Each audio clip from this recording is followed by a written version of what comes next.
Vaguely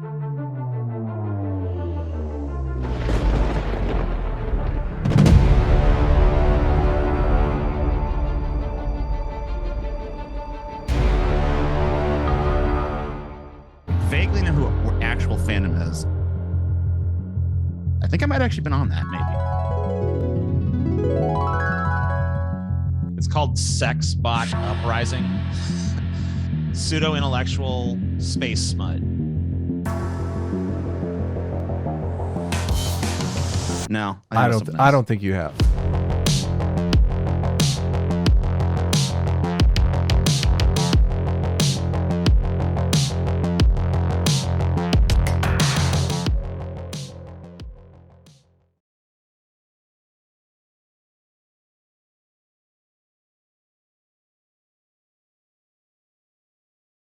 In the early 1950s, a confluence of conservative fear-mongering launched a destructive socio-political phenomenon that crept into the fabric of society and thrives today, despite evidence against the claims, despite reason, and decades of their doomsaying being shown as false. The now disgraced psychologist Frederick Wortham began his baseless crusade against the popular medium of comic books in 1948. In the spring of 1954, the infamous Seduction of the Innocent was published. Shortly after publication of the pearl-clutching tome, the United States Senate convened hearings on harmful effects of comic books as part of its investigation into juvenile delinquency. In response to Wortham's high-profile criticisms and the Senate investigation, the comic book industry implemented a self-censorship code. These restrictions included not portraying authority figures like police and judges in a disrespectful manner. Nor could comics use certain words like horror or terror. The rules of the code were generally vague, with so much room for interpretation as to effectively censor publishers simply out of fear. Sexuality of nearly any kind, drug use even in context of anti-drug messages, seduction or sexual perversion, which meant homosexuality, all banned.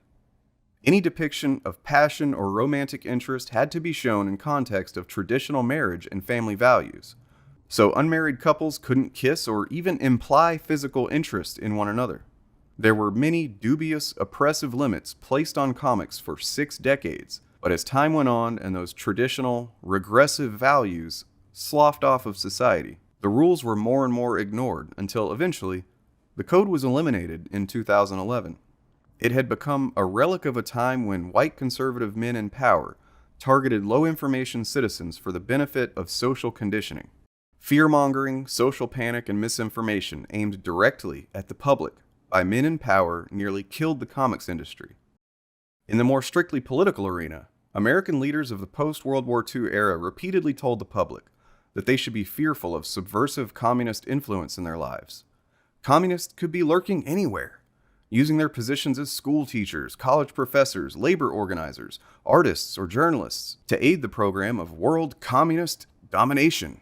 This paranoia about the internal communist threat, what we call the Red Scare, reached a fever pitch between 1950 and 1954 when Senator Joseph McCarthy of Wisconsin, a right-wing Republican, launched a series of highly publicized probes into alleged communist penetration of the State Department, the White House, the Treasury, and even the U.S. Army. During Eisenhower's first 2 years in office, McCarthy's shrieking denunciations and fear-mongering created a climate of fear and suspicion across the country, and no one dared tangle with McCarthy for fear of being labeled disloyal. Those conspiratorial attitudes were kept alive by the John Birch Society, a far-right authoritarian political advocacy group that continues to have an effect to this day. The Birch Society was linked to Donald Trump prior to and during his presidency and uses wild, baseless conspiracy theories to perpetuate fear and hostility toward any social progress, labeling it communist activity.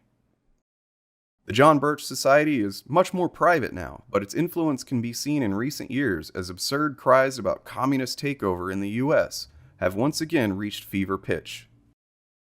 Wortham, McCarthy, and the John Birch Society planted destructive seeds that over the past 7 decades have contributed to the cracking foundations in U.S. social and political landscapes. Along with figures such as Rush Limbaugh, may he rest in hell, Bill O'Reilly, Steve Bannon, Andy Ngo, Tucker Carlson, Alex Jones, those ideas have continued infiltrating the collective consciousness of conservative voters. They've become so scared of phantom commies and socialists that they've been herded into the camp of neo-fascism. Most of them don't even realize it, and they will fight tooth and nail against those labels because they assume their perspective is the one true, objective, default perspective. And they can't recognize that they've been pushed so far right that they're on the edge of a cliff. They're abandoning any pretense about freedom or liberty while still using those words as rallying cries. They think their views, however hostile and antisocial, are a justified reaction to what they see as an infiltration of their values. What they've been spoon-fed is an anti-American takeover. President Biden is regularly called a socialist by popular conservative figures, which is really, really stupid and causes actual socialists to scoff. And those same delusional sentiments grow in comics and nerd culture. YouTubers like Doomcock, Geeks and Gamers, Nerdrotic, Young Ripa, That Umbrella Guy, The Quartering, and Ethan Van Sciver. They've painted over the same talking points with fear-mongering about SJWs and wokeism destroying the fandoms that they claim to love. Much as fascists in America use the Bible and the flag as their shields, anti-SJWs, anti-woke ranters, and anti-fan influencers use comics, Star Wars, and anything they can weaponize to create the exact same panic among uninformed audiences. Modern neo-fascist conservatives don't know the text nor the meaning of the Constitution or the Bill of Rights or even the Bible in many cases.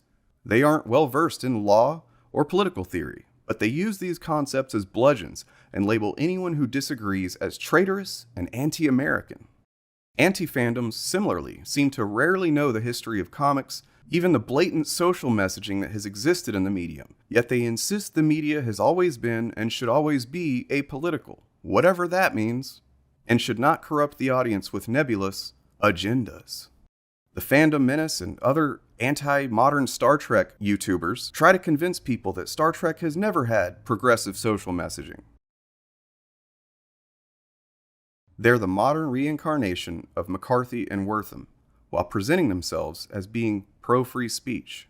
Gamergate was the first time these views were successfully weaponized against larger fandoms in the social media age, and like their battle cry of ethics in game journalism, glossed over their misogyny and bigotry and their harassment campaigns and doxing. Anti-fandoms like Comicsgate and the Fandom Menace and others say they just want good stories, or that their alleged beloved media is being destroyed by woke political messaging and agendas.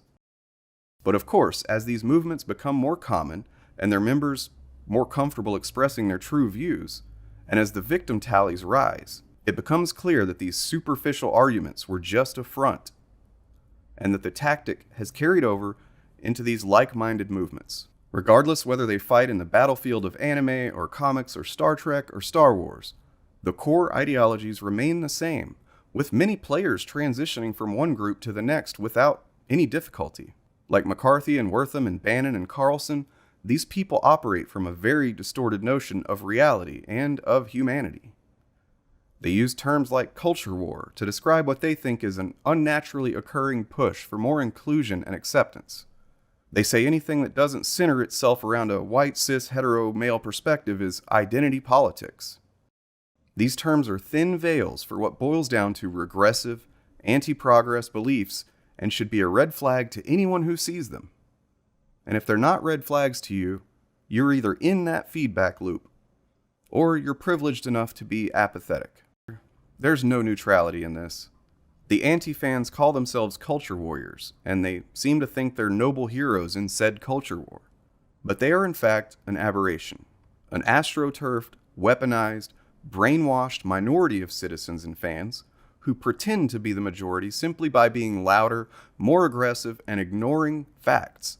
Many of these figures' views line up exactly with conservative talking points, such as being anti-vaccine, anti-data, anti-democracy, anti-journalism, anti-LGBTQ, anti-BLM, anti-poor, and even against discussing solutions for climate change. No matter their warped reasoning, their cocksure defiance, they are anti-reality. Anti-fans, like conservatism in general, are defined almost exclusively by what they are against. They offer no real policies or solutions. They move goalposts to suit whatever they're arguing in a given scenario. They contradict themselves constantly, and they all seem to be fueled by a juvenile desire to own the left or trigger the libs, which is portrayed as being pro-freedom. But at its core, this phenomenon of anti-fandom is merely an extension of the cancerous organism that is modern fascism. It's in every crevice of our culture, including and especially within fandoms of all kinds. There is no neutral position. Apathy is capitulation. Complacency is surrender. Sitting on the fence is a choice for anti-fandom, for fascism.